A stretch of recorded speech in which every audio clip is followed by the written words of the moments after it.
Je vous recommande la boutique La Londoloise, c'est Judith Londolé. Si vous voulez être classe, chic, être habillé, être admiré. Parole de Mopao Mokonzi.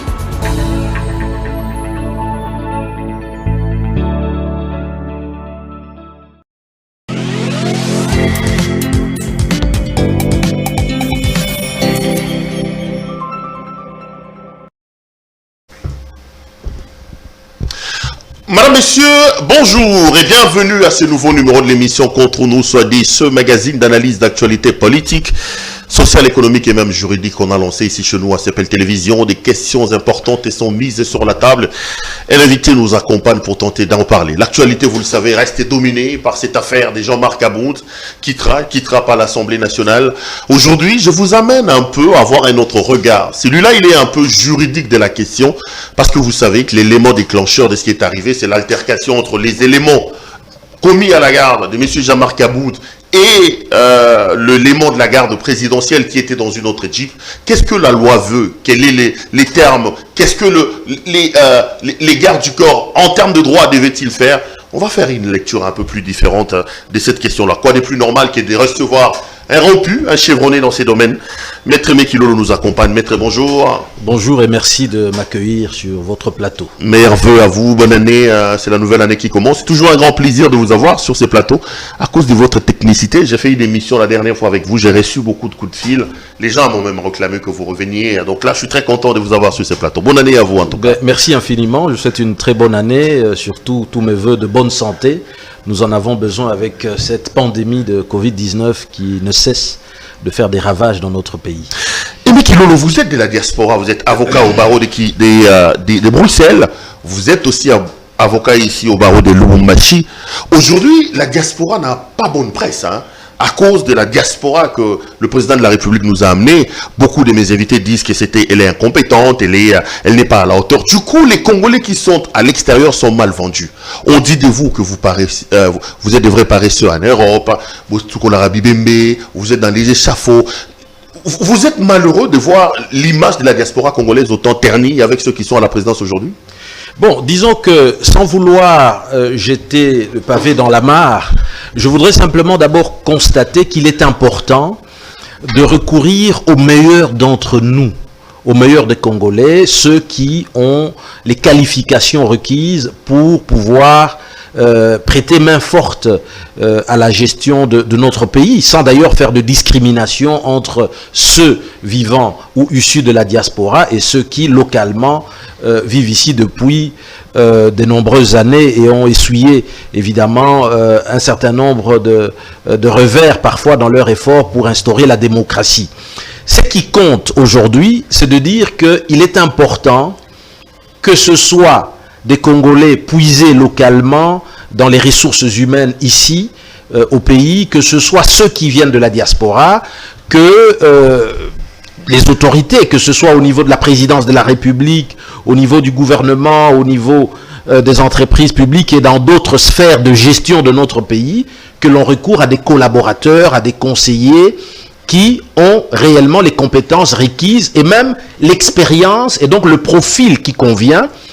À cet égard, effectivement, on sait très bien... Est-ce que ça existe, cette expertise-là, dans le rang de Congolais de la diaspora? Parce qu'aujourd'hui, mine de rien, moi je suis né ici, je fais mes études ici, j'ai vécu ici, j'ai grandi ici. Aujourd'hui, que vous le vouliez ou pas, l'image des Congolais de la diaspora est tellement ternie à cause de ce qu'on nous a amené ici. On se pose la question, est-ce qu'il y a des Congolais compétents qui travaillent dans de grandes entreprises en Europe? Vous y êtes peut-être, vous avez vécu dans ce coin du monde. Est-ce que ça existe? On peut aujourd'hui recruter des Congolais compétents à l'étranger? Il faut reconnaître que la grande majorité des Congolais qui vivent, en tout cas en Europe, que ce soit en France, que ce soit en Belgique et dans d'autres pays, n'ont pas toujours les compétences requises, et on le voit très bien. Ceux qui quittent le Congo parce qu'ils fuient les difficultés, la misère, les persécutions politiques et qui arrivent là-bas, doivent encore fournir des efforts pour entrer dans des filières, des formations professionnelles, mais malheureusement ce n'est pas toujours le cas de tout le monde. Beaucoup tombent parfois dans cette tentation de la vie facile, c'est-à-dire de bénéficier des allocations sociales que l'État donne gracieusement la majorité aux démunis. Je retiens ça, vous parlez la majorité je dois reconnaître qu'il y a une difficulté de ce point de vue-là. Il y a un effort à faire. Je pense qu'il faudrait sensibiliser nos frères. Aujourd'hui, lorsqu'on dit que la majorité des Congolais n'ont pas accès à l'instruction aujourd'hui, ce n'est pas une réalité seulement de la République démocratique du Congo. Je pense que c'est une réalité que nous qui avions vécu pendant de très nombreuses années en Europe avons constaté. C'est une évidence malheureuse. Donc il faudrait effectivement, me semble-t-il, une conscientisation collective pour que aujourd'hui la jeunesse congolaise se réveille, qu'elle cesse de servir de marchepied pour les intérêts égoïstes de certains hommes politiques, mais qu'elle comprenne qu'elle doit se former, qu'il s'agisse d'études universitaires ou même de formation professionnelle, mais c'est important de se former pour être finalement en mesure de prendre part à la gestion de notre pays. C'est une réalité en Europe, mais je dois aussi vous dire que un certain nombre de Congolais, ils sont minoritaires en Europe, il faut le reconnaître, ont quitté le pays pour aller faire des grandes études universitaires. Ça existe.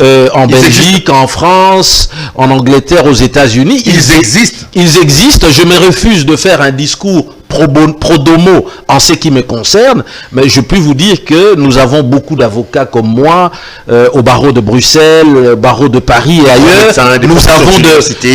Nous avons des médecins. Je prends l'exemple aujourd'hui, par exemple, du docteur Mbungani, qui est notre ministre de la Santé.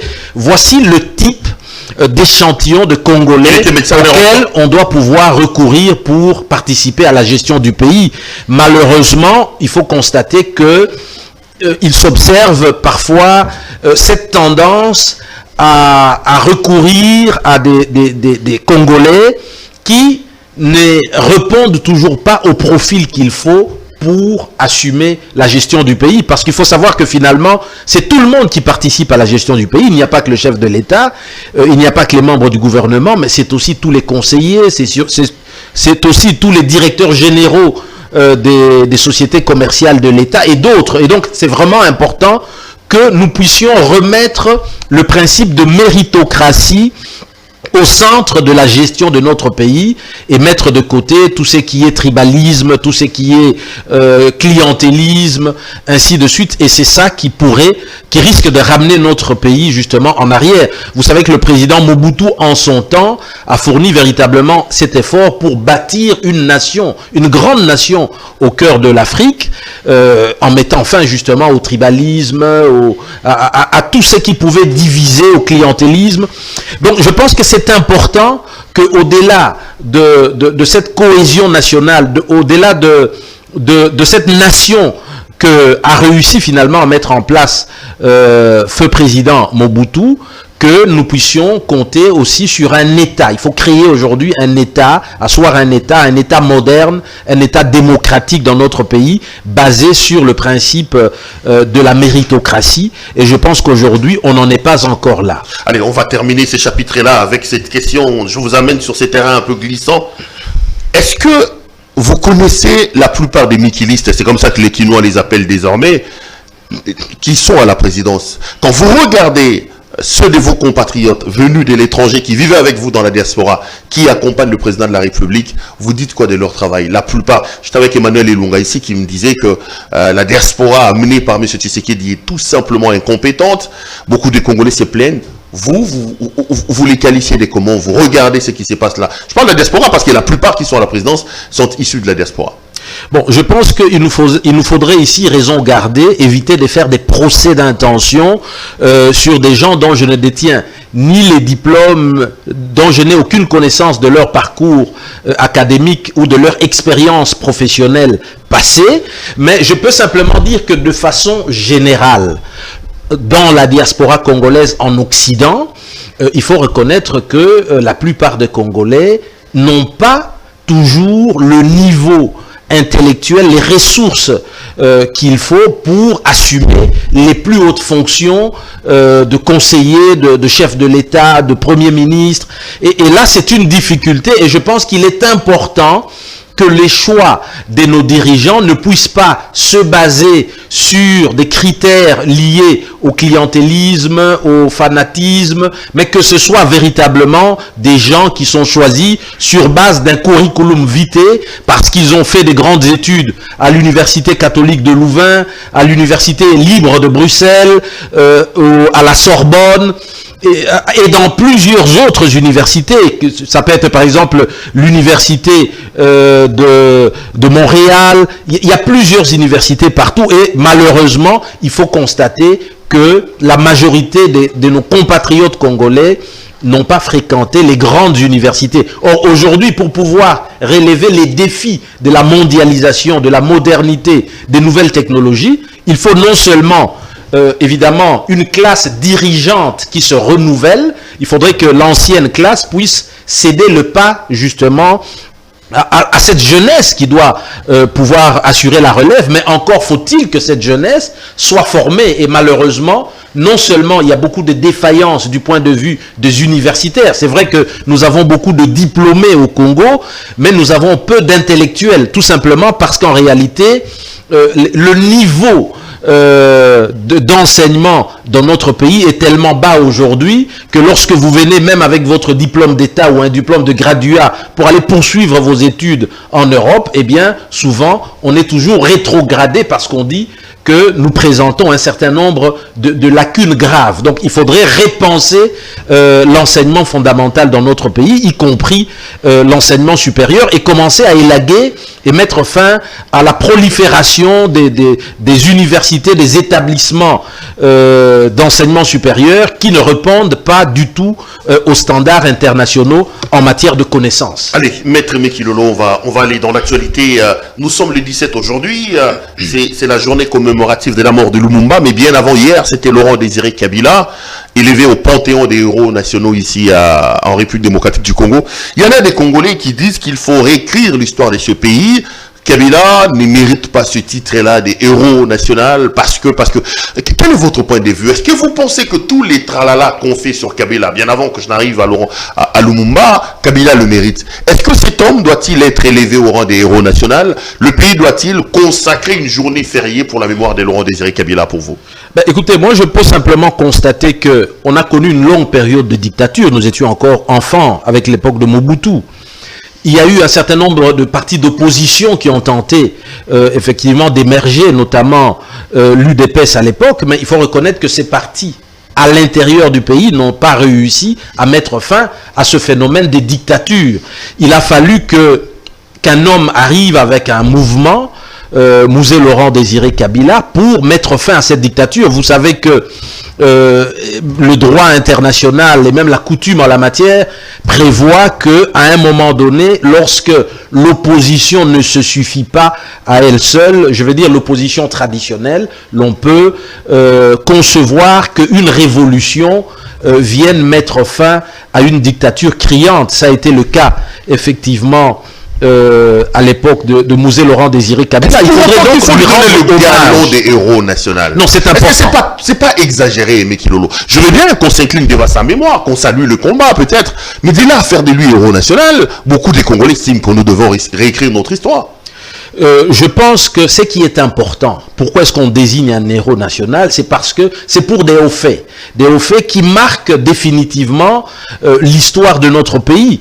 Mais la fin du régime de dictature sous le président Mobutu est quand même aujourd'hui l'œuvre de Mouzé Laurent Désiré Kabila. Et donc ce n'est pas une question d'homme, ce n'est pas une question d'appartenance politique. Il n'y a pas de clivage sur ces types de questions. C'est une question d'envergure nationale qui est censée réunir tous les Congolais autour d'une idée, celle de dire il nous faut la démocratie, il nous faut le respect des droits de l'homme dans notre pays, et il faudrait même finalement aussi s'émanciper de ce néocolonialisme. Ça a été tout le combat de Mouzé Laurent Désiré Kabila qui, à ce titre, mérite, me semble-t-il, Non, mais cette qualité d'héros national. Quand on dit des luxe, c'est lui qui va faire rentrer les Rwandais chez nous et qu'aujourd'hui notre armée est totalement infiltrée. Quand on dit que dans sa gestion, la démocratie n'existait pas parce qu'il a fait taire les partis politiques, lorsqu'on le présente comme quelqu'un qui a aussi laissé entre les mains, on parle des massacres de Tingi-Tingi, de la mort des Massassou et tout ça, vous vous dites ça, non, seulement parce qu'il a chassé Mobutu, nous lui devons ces titres-là. Bon, il faut simplement dire que dans notre pays, il est important de mettre fin à la justice de la rue. Et donc, ne pas faire d'amalgame entre des questions qui pourraient relever des questions judiciaires et des questions qui relèvent plutôt des aspirations profondes du peuple congolais, ces aspirations à la démocratie qui restent d'actualité jusqu'à ces jours, ces aspirations à consolider l'indépendance de la République démocratique du Congo. Vous savez qu'aujourd'hui, la République démocratique du Congo n'est pas encore totalement un État souverain parce que nous demeurons sous des influences négatives, justement des intérêts occidentaux. Il est donc important, au nom de ces aspirations profondes de la population congolaise qui veut mettre fin à sa misère, et mettre fin à cette misère, c'est aussi mettre fin justement à l'exploitation des richesses de notre pays qui datent déjà de 1885 et qui continuent jusqu'à ces jours. Je pense qu'à ce titre-là, Mouzé Laurent Désiré Kabila a amorcé un combat qui doit être poursuivi et c'est à ce titre-là, me semble-t-il, que sa mémoire doit continuer à être honorée au travers notamment de ce titre d'héros national. Maître Mekilolo, Laurent Désiré Kabila est souvent jumelé avec une autre personnalité importante du pays qu'on a aussi élevé au rang des héros national, c'est Patrice Emery Lumumba. Celui-là, quelle est l'image que vous avez de lui? Vous pensez que lui aussi il mérite qu'aujourd'hui, que la République s'arrête autour de lui, que les gens réfléchissent sur son combat, son parcours, sur l'homme et sur ce qu'il a fait? Ben, écoutez, vous vous souviendrez, et c'est d'ailleurs toute l'opinion nationale, mais aussi internationale, qui s'en souvient de son discours le jour de l'indépendance, où il rappelle finalement toutes les meurtrissures, toutes les violations de droits de l'homme, toutes les brimades, toutes les tortures dont a été victime la population congolaise durant toute la période coloniale. Donc là, on parle déjà de 1908 à 1960, mais je dirais son discours était le prolongement de la dénonciation de tout ce qui s'est passé dans notre pays.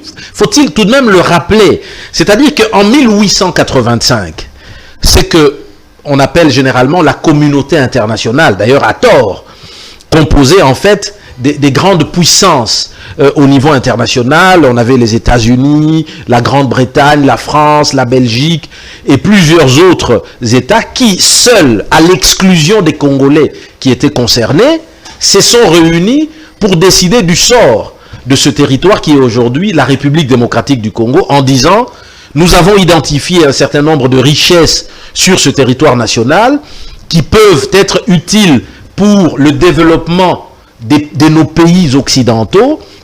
Il faudrait donc qu'on se mette d'accord, qu'on n'aille pas se faire la guerre entre nous sur ce pays, qu'on aille et qu'on ait la possibilité d'exploiter et d'extraire les ressources naturelles de ce pays qui vont aider à développer aujourd'hui les pays occidentaux.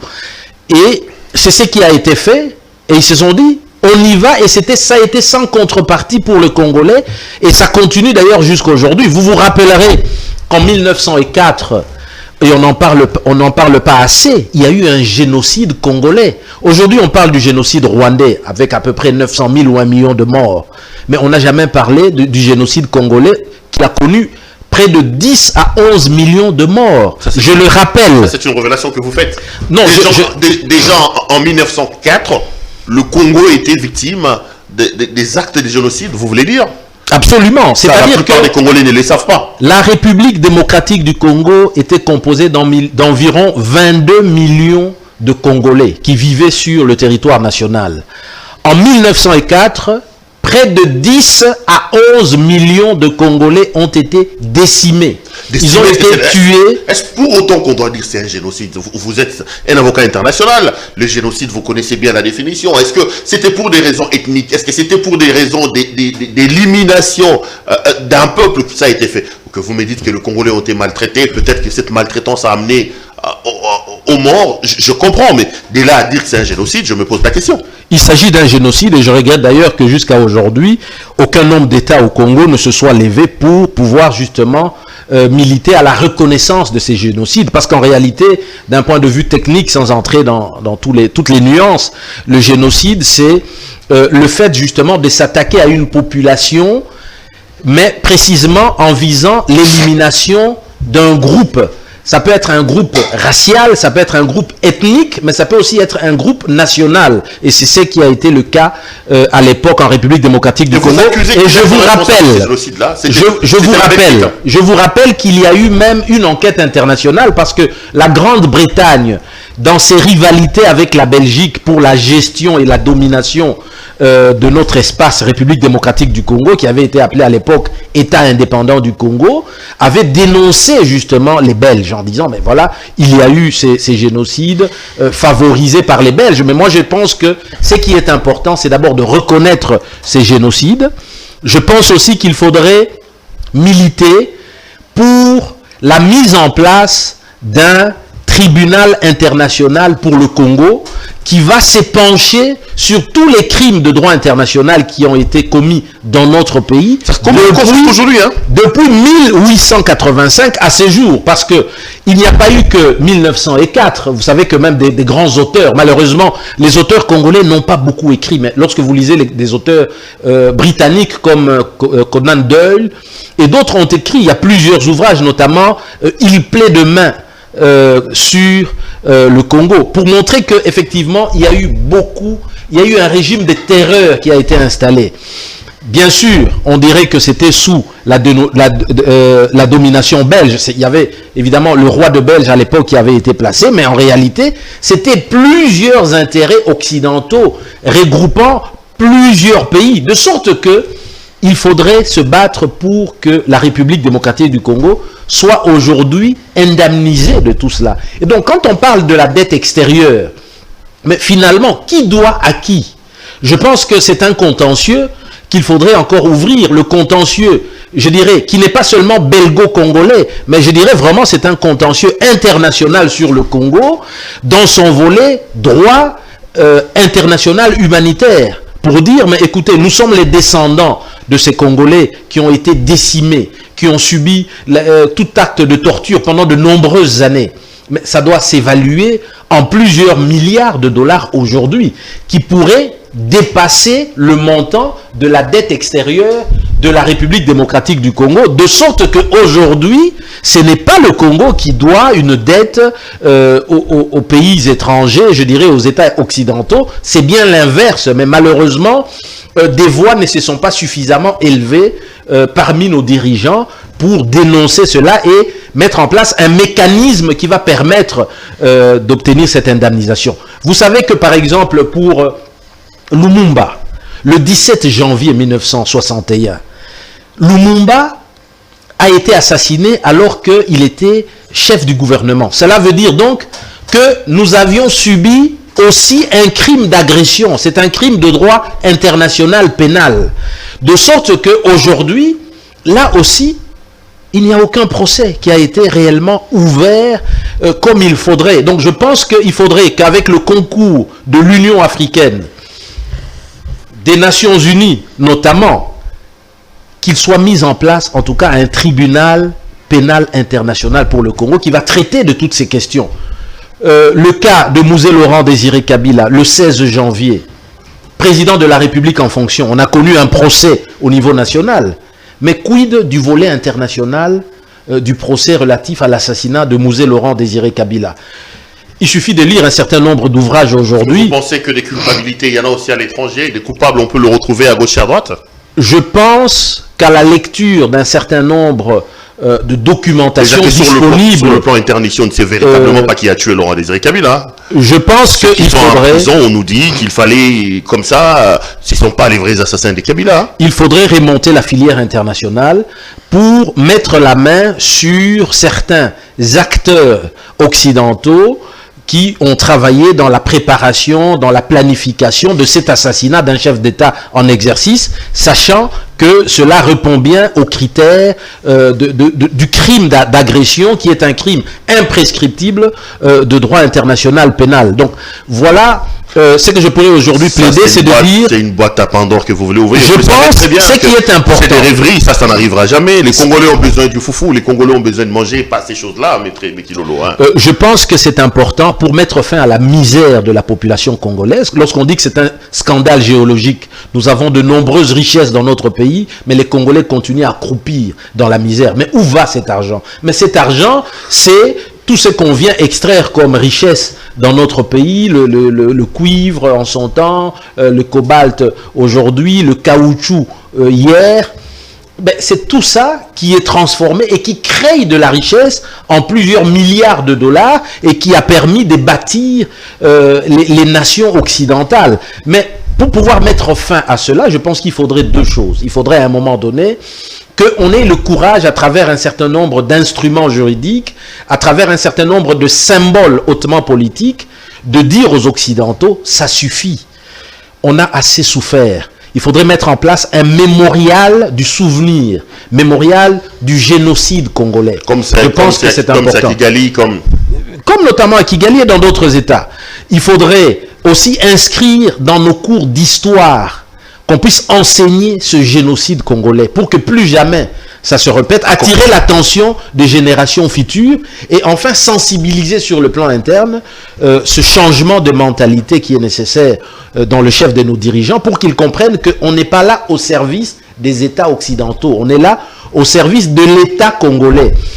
Et donc, il faudrait discuter avec notamment les partenaires occidentaux, pas pour leur fermer la porte, pour dire vous êtes les bienvenus, mais attention, lorsque vous venez, c'est aux conditions raisonnables du marché. Il faudrait donc des relations, des pactes gagnant-gagnant. Il faudrait revoir, me semble-t-il, tous les contrats léonins qui ont été signés avec les firmes multinationales qui exploitent nos richesses au bénéfice des pays occidentaux et au détriment de nos pays qui continuent à souffrir davantage. Et moi, je dirais que ce qui est important aujourd'hui, c'est de penser à la jeunesse. La jeunesse qui a besoin, bien entendu, d'être formée. Il faut vraiment se focaliser sur la formation de la jeunesse, mais je parle aussi de formation pratique, professionnelle. Et il faudrait qu'au Congo, on puisse mettre en œuvre la loi sur la sous-traitance pour que le travail soit d'abord... Malheureusement, effectivement, la loi n'est pas respectée. Je pense qu'il faudrait imposer que le travail en République démocratique du Congo, c'est d'abord pour le Congolais. C'est effectivement important pour permettre de donner du travail finalement à tous les Congolais. Ce n'est pas normal que des étrangers viennent s'enrichir dans notre pays, occuper les postes de travail qui reviendraient aux Congolais. Je pense que c'est extrêmement important pour mettre fin à la misère. Refermons ce chapitre, maître. Je posais une question sur Lumumba, mais j'ai comme l'impression que vous ne l'avez pas suffisamment creusé. Pourquoi les Congolais doivent garder la bonne image de ces messieurs? Il était garçon à l'époque, il est décédé, moins de 40 ans exactement. Quel sens vous donnez au combat de Lumumba? Écoutez, le combat de Lumumba, c'est un combat, il fait partie de nos pères de l'indépendance. Donc, c'est des personnalités qui se sont battues pour justement nous affranchir de ce joug de la colonisation qui a été évidemment salvatrice pour permettre finalement aux Congolais de pouvoir vivre aussi comme des êtres humains. Il faut savoir qu'à l'époque du Congo belge, avant le combat de Lumumba, les Congolais étaient considérés comme un objet qui n'avait pas de droit subjectif dans son propre pays. C'est plutôt des colons blancs belges qui s'étaient accaparés de notre pays et qui fonctionnaient comme les véritables propriétaires de nos terres et de nos richesses. Et donc je pense que ça a été un combat très important qu'il faudrait saluer. Et donc à ce titre-là, je dirais Lumumba représente finalement l'émancipation du peuple congolais et une vision qui est tournée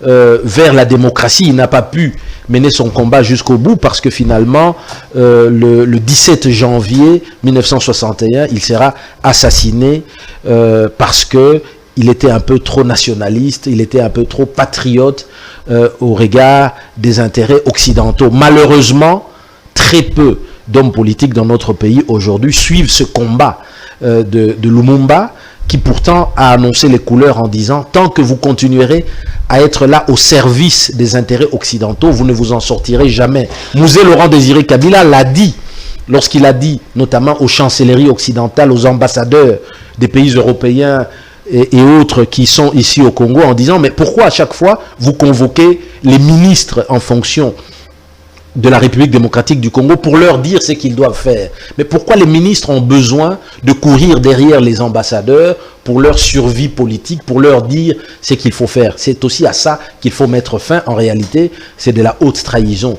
Les peuples congolais, véritablement, est victime de trahison de la part de la plupart de ces dirigeants aujourd'hui. Allez, madame, monsieur, vous suivez l'émission Contre nous, soit dit. Je rappelle ce matin que notre invité, c'est Maître Aimé Kilolo. Avec lui, on fait un peu la lecture de l'actualité ici en République démocratique du Congo. Maître, je vous ai fait venir parce que je voulais quand même qu'au-delà de la polémique, au-delà des tralala qu'il y a eu autour de ce qui retient l'actualité, donc l'affaire Jean-Marc Aboud, que nous ayons également un regard un peu juste, un peu de droit sur ce qui s'est passé. Vous avez certainement vu les images. La garde rapprochée de M. Kabound en train d'arracher une arme à une garde républicaine qui était commise à la sécurité d'un membre de la famille de M. Tshisekedi, président de la République. Et ça fait ce que ça fait. Première question, vous avez été scandalisé par ces images-là ou vous vous êtes dit c'était inévitable que ça pouvait venir? Je me suis dit, la République démocratique du Congo n'a pas encore achevé sa course vers la constitution d'un véritable État moderne et démocratique. Vous savez que lorsque vous lisez par exemple la loi cadre de 2011 portant organisation et fonctionnement de forces armées de la République démocratique du Congo, nous avons une autre loi cadre aussi qui porte organisation et fonctionnement de la police nationale congolaise, mais nous avons aussi une ordonnance de 2013 qui porte organisation et fonctionnement de la garde républicaine. Vous pouvez retenir à peu près ceci.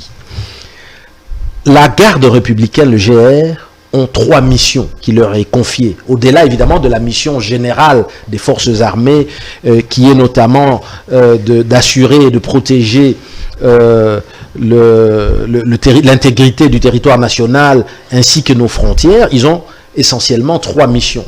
Celle de protéger, de garder les biens et les possessions présidentielles. Deuxièmement, c'est celle d'assurer la protection de 3 types de personnes. Le président de la République, sa famille, ainsi que les hôtes de marque du chef de l'État. Du coup, une grande question se pose. Qui peut bénéficier aujourd'hui de la protection de la garde républicaine? Parce qu'on voit même Kabouya avec la garde républicaine. Hein. C'est très clair. En dehors du président de la République et de ses hôtes de marque, donc on peut imaginer ici, ce sont des chefs d'État et des chefs de gouvernement étrangers qui viennent sur invitation du président de la République, c'est sa famille. Mais il faut bien comprendre, circonscrire cette notion de famille. Il ne faut pas penser qu'on est dans le droit successoral de la famille pour considérer qu'il s'agirait de tout le monde, toute la famille élargie, composée de cousins, de neveux, de nièces, des oncles, ainsi de suite. Et des autres. Pas du tout. La famille, ici, pour bien comprendre cette notion, il faut lire justement cette ordonnance qui porte organisation et fonctionnement de la garde républicaine qui dit « La garde républicaine est une unité qui appartient aux forces armées de la République démocratique du Congo, mais qui a ceci de particulier, c'est qu'elle est affectée, elle est détachée auprès du président de la République. C'est extrêmement important. Ça veut donc dire que lorsque l'on parle de famille... Ce n'est pas une armée dans une armée comme on est au président. Non, non, pas du tout. Vraiment, elle reste dans le corps de l'ensemble des forces. Elle fait partie des forces armées de la République démocratique du Congo et les textes disent que le commandant de la garde républicaine relève du chef d'état-major général des forces armées, mais uniquement en ce qui concerne le volet administratif et logistique. Mais en ce qui concerne évidemment le commandement, le chef le commandant de la garde républicaine relève directement du président de la République, chef de l'État. Vous comprendrez pourquoi. Eh bien, parce que c'est une unité qui est détachée. Donc, elle est en détachement auprès du président de la République. C'est extrêmement important. Ceci donc veut dire que lorsqu'on dit qu'elle s'occupe de sa famille, c'est essentiellement la première dame, son épouse. C'est essentiellement les enfants du président de la République, c'est essentiellement le père et mère du chef de l'État, à l'exclusion de ses frères, de ses cousins et d'autres personnalités. La loi ne dit pas ça. Hein. Non, c'est exactement... Ça vous extrapolez, ça c'est vous. Non, je vous fais... La loi parlait de la famille. Laissez-moi vous donner la matière. Ce vide-là peut être interprété. Ne dites pas... Ce que la loi n'a pas dit, maître. Non, laissez-moi vous donner la loi ne dit pas cousin. Laissez-moi vous expliquer ce que la loi prévoit. La loi dit deux choses. Elle ne dit pas une seule chose. Elle dit que la garde républicaine est en détachement auprès de la personne du président de la République. C'est un détail important en droit. Deuxième élément, elle est chargée de la sécurité du président de la République, de ses hôtes de marque, ainsi que de sa famille. Et donc ici, une interprétation claire de ces dispositions légales, même lorsque vous voulez faire ce qu'on appelle le droit comparé, pour voir comment cette interprétation est interprétée ailleurs, c'est très clair. Ce serait d'ailleurs inimaginable que la garde républicaine soit là pour assurer la sécurité de tous les membres du chef de l'État. Vous comprendrez que ça ferait la famille élargie, mais ça peut constituer tout un clan et ce serait inimaginable de faire peser sur les trésors publics la sécurité de chacun des membres de famille élargie du chef de l'État. Donc c'est très clair là-dessus. Maintenant, il faut dire qu'en plus de ces enfants, sont compris dans cette notion des membres de famille, peut-être un cousin, une nièce, un neveu, un frère, qui habiterait dans la cellule familiale du chef de l'État. Et donc, ça veut donc dire ici que ça comprend en fait toutes les... En dehors des personnes nominativement spécifiées ici, son épouse, les enfants et ses parents, c'est aussi les autres membres de famille, mais à condition que ces personnes habitent réellement, fassent partie de sa cellule familiale, sinon ce n'est pas possible. Alors, il faut aussi exclure tous les collaborateurs du chef de l'État, les conseillers à la présidence de la République notamment. Personne n'a le droit d'être gardé par la garde républicaine. Il faut exclure... Son parti politique? Il faut exclure évidemment les cadres de son parti politique. On voit Kabouya avec la garde républicaine, Augustin Kabouya. Je ne sais pas s'il est gardé par la garde républicaine, mais je vous dis que... Et on lui a posé la question dans une interview, il a dit qu'il en avait droit.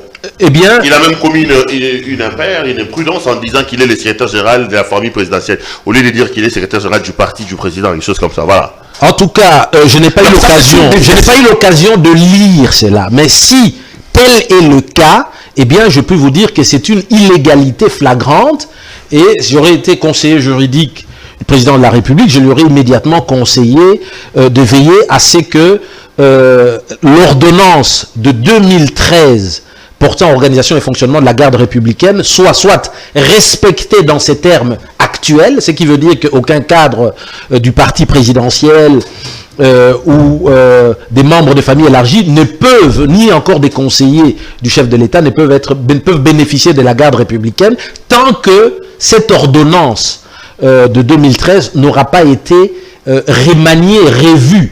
Et donc ça veut dire aussi ceci, il y a des implications même en droit criminel.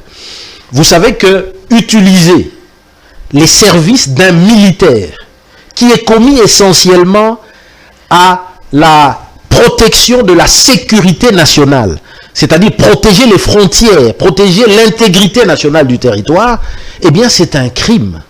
C'est-à-dire, si aujourd'hui je m'autorisais, moi, citoyen, ne répondant pas aux critères prévus par l'ordonnance de 2013 qui porte organisation et fonctionnement de la garde républicaine, à m'octroyer les services de garde rapprochés d'un militaire relevant de cette unité spéciale de la garde républicaine, eh bien, sachez que je commets un crime. Ça peut donc créer un problème devant les instances judiciaires. C'est une incitation des militaires à commettre des actes contraires à la discipline.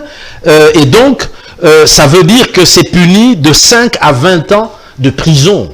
C'est extrêmement grave. Je pense que il faudrait qu'il soit mis fin immédiatement à ces types de pratiques, sauf à changer ou à modifier l'ordonnance qui régit la question. Revenons sur le contexte, contextualisons. Ici, on a un cas, c'est l'affaire Jean-Marc Kabound, où on a vu la garde de M. Kabound tenter et même réussir à désarmer la garde républicaine. Est-ce que l'escorte d'une autorité sous protection a-t-elle le droit de s'arrêter, d'intervenir lorsqu'il y a par exemple trouble à l'ordre public? Sous quelles conditions cette escorte a-t-elle le droit d'agir en cas d'un problème par exemple? Eh bien, la réponse, ce n'est pas moi qui vous la donne. C'est la loi organique de 2013 qui porte organisation et fonctionnement de la police nationale congolaise et qui est très claire en ses dispositions. Cela veut dire que nous avons la police des circulations routières qui seule a reçu pour mission d'assurer le respect et l'application des règles en matière de circulation routière, c'est-à-dire le code de la route. C'est extrêmement important de rappeler cela. Et donc, aujourd'hui, il y a une autre unité pour la protection des personnalités, comme par exemple le président de l'Assemblée nationale, le vice-président de l'Assemblée nationale, le premier ministre, ainsi de suite. Eh bien, il y a une autre unité de protection des institutions et des hautes autorités ou des hautes personnalités. C'est cette unité-là qui, elle, n'est chargée que de la protection des institutions, c'est-à-dire les édifices publics, les bâtiments administratifs, mais aussi les hautes personnalités, c'est-à-dire elle est censée être spécialement formée pour assurer la sécurité. Vous savez que les militaires, les policiers, dans le cas d'espèce, fonctionnent aussi en fonction des ordres de mission. Lorsque un policier, dans ce cadre, est affecté auprès d'une autorité, telle que le président de l'Assemblée nationale ou le Premier ministre, il y a un bulletin de service avec un ordre de mission précis, avec des consignes. Et si ces consignes ne sont pas respectées, c'est un crime, parce que c'est une violation de la discipline et des consignes. C'est qu'ils n'ont pas les droits de les faire. Ce qui veut dire concrètement qu'un garde-corps qui est affecté à la garde rapprochée d'une autorité politico-administrative ne peut pas s'immiscer dans les fonctions de la police des circulations routières, ne peut donc pas s'arrêter pour procéder à des arrestations d'une personne au seul motif qu'il est en train de venir en sens inverse. Non, mais ils ont dit qu'il reste quand même un policier, agent chargé d'assurer l'ordre et la sécurité. Je vais vous expliquer comment ça se passe même dans les États aujourd'hui démocratiques, bien organisés à travers le monde, notamment en Occident.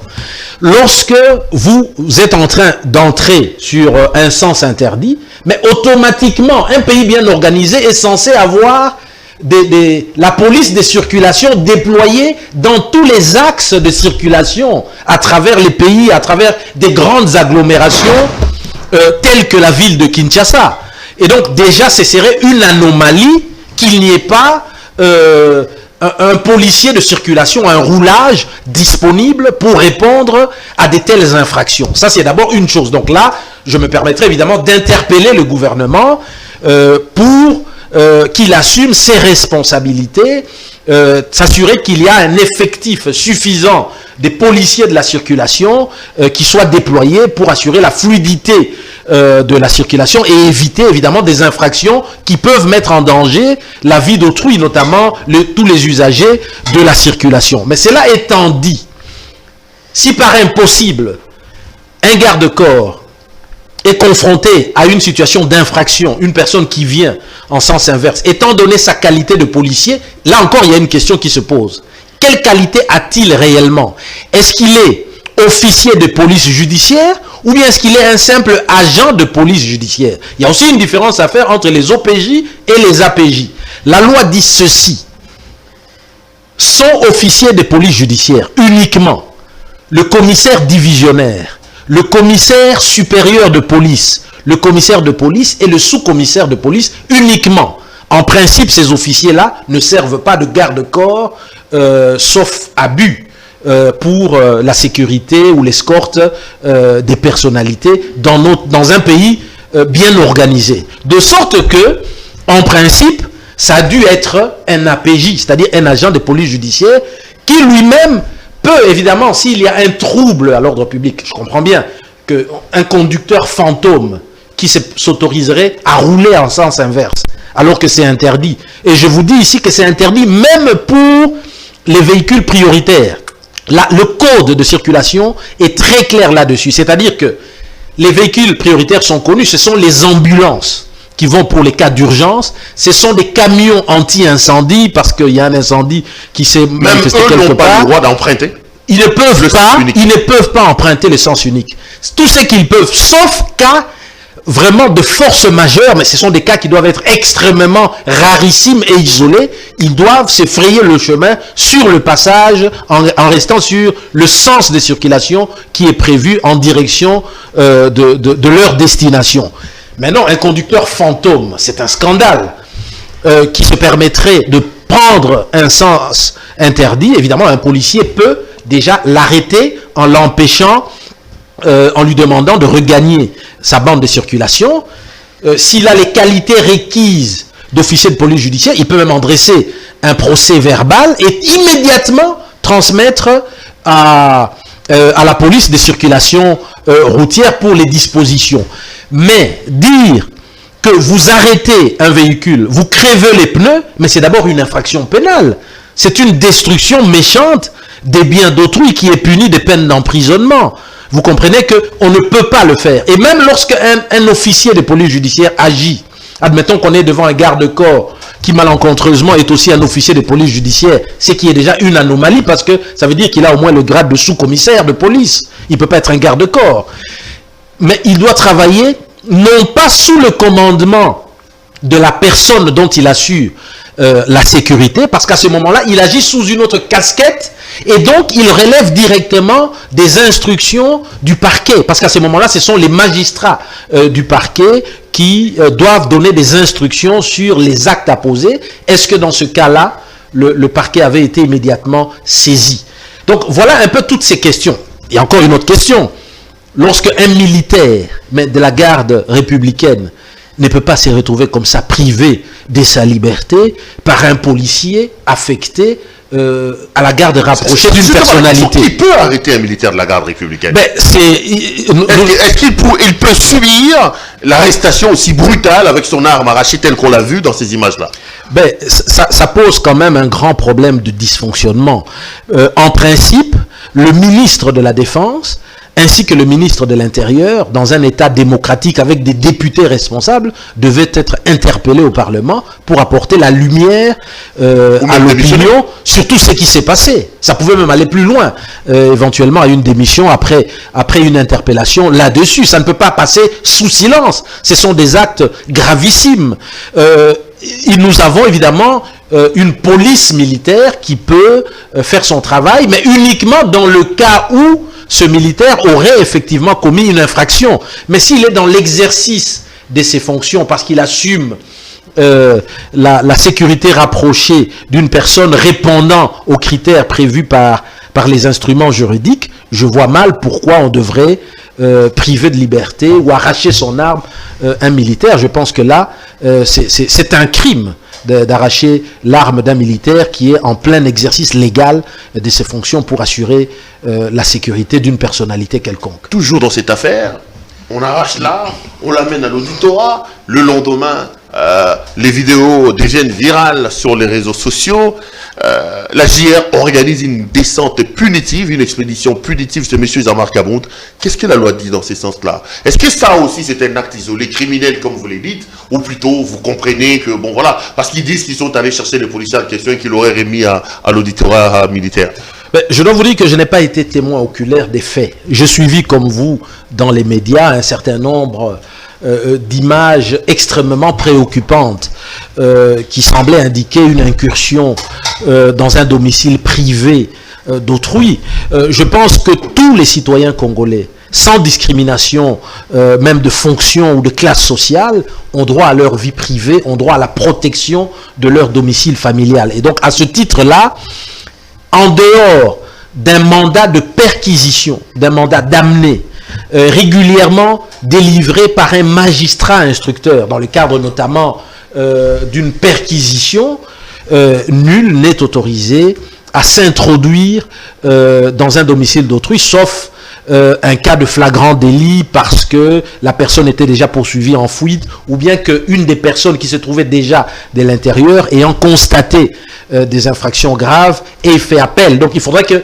la justice militaire puisse élucider et apporter aussi la lumière sur ce qui a dû se passer, d'autant plus que manifestement, il semble y avoir eu un certain nombre de dégradations aussi, et de ce point de vue-là, c'est totalement inacceptable pour notre démocratie. Je ne le dis pas parce qu'il s'agit du premier vice-président de l'Assemblée nationale, je le dis parce qu'il s'agit d'un citoyen congolais qui a droit au respect de sa vie familiale. Encore que je parle du vice-président de l'Assemblée nationale, j'ai entendu aussi qu'il y aurait eu en tout cas une déclaration de démission par Twitter. C'est la question que j'allais poser, parce que là, pour boucler un peu la boucle, on dit qu'il voudrait ou qu'il a tweeté qu'il veut démissionner. Comment démissionne justement un membre de cette chambre-là? Ben c'est très clair, c'est-à-dire que la fin des fonctions d'un membre du bureau de l'Assemblée nationale est régie par le règlement intérieur de l'Assemblée nationale qui est très clair là-dessus. En dehors du cas de fin de législature ou du cas de motion de déchéance ou de méfiance par la plénière de l'Assemblée nationale, nous avons effectivement le cas de démission. Mais les dispositions du règlement intérieur prévoient que la démission, pour prendre effet, doit être constatée par la plénière de l'Assemblée nationale qui en prend acte. Donc, ce qui veut dire que Twitter, comme on voit là. Ce qui veut dire que déjà une déclaration sur Twitter n'est pas en réalité une démission, c'est une simple déclaration d'intention politique, mais pour que ça puisse avoir une force contraignante sous forme de démission d'un point de vue juridique, il faudrait qu'il y ait un document, un courrier en bonne et due forme déposé au bureau de l'Assemblée nationale faisant état de cette démission qui par la suite devra être soumis bien entendu à la plénière de l'Assemblée nationale qui devrait donc en prendre acte. C'est à partir de ce moment-là que effectivement ça sortirait ses effets. Allez, maître Mekilolo, je vous enlève un peu votre veste et les techniciens pour vous mettre une chemise des politiques. Apparemment, les bateaux Tshisekedi est en train de tanguer. Là, le régime connaît beaucoup de problèmes, des scandales en scandales, des conseillers qui se battent. Comment voyez-vous l'avenir politique de M. Tshisekedi? Et qu'est-ce qu'il doit faire là pour tenter de redresser la barre? Je pense que ce qui compte aujourd'hui, c'est une seule chose. La population pleure, ne demande que de mettre fin à la pauvreté, de mettre fin à la misère.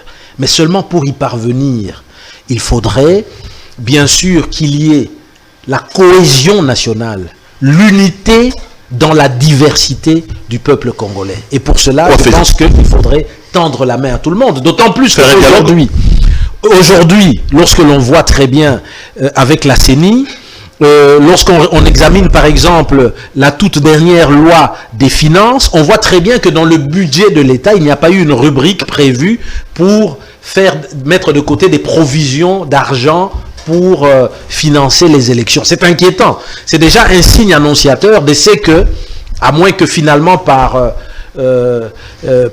impossible, la communauté internationale puisse de nouveau éjecter de l'argent supplémentaire pour l'organisation de prochaines élections dans notre pays, je vois mal avec quel argent on va pouvoir organiser ces élections. Parce que si on prend de l'argent aujourd'hui, que le budget a prévu et affecté à autre chose pour l'organisation des élections, là aussi on se retrouve dans un cas de détournement. Et donc là, j'en appelle aussi à la responsabilité finalement de nos députés.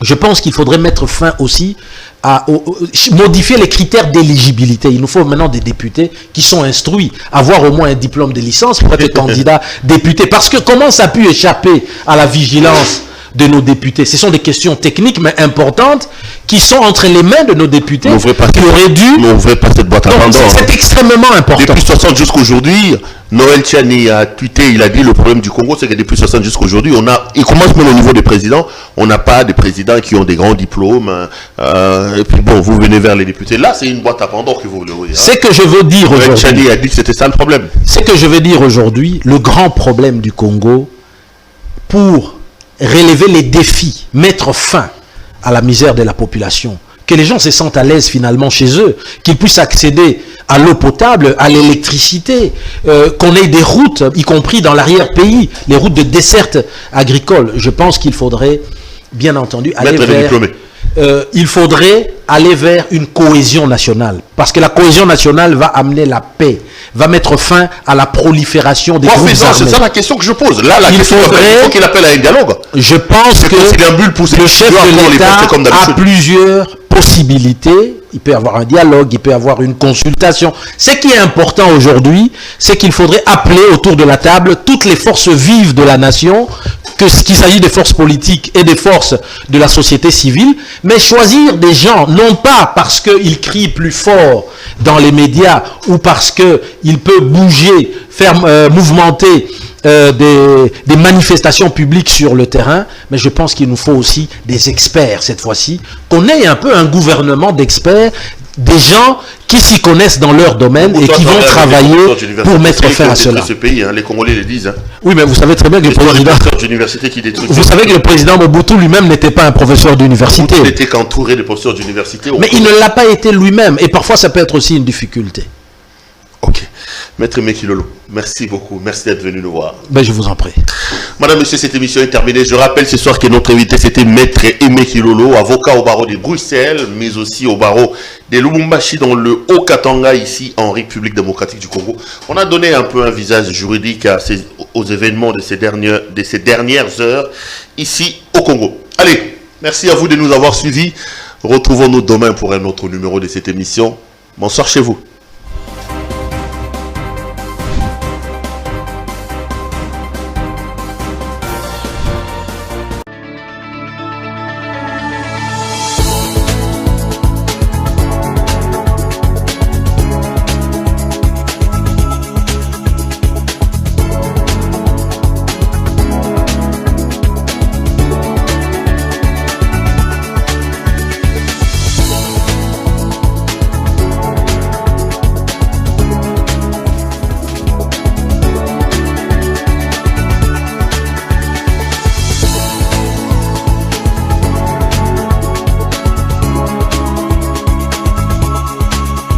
Je vous recommande la boutique La Londoloise, c'est Judith Londolé. Si vous voulez être classe, chic, être habillé, être admiré. Parole de Mopao Mokonzi.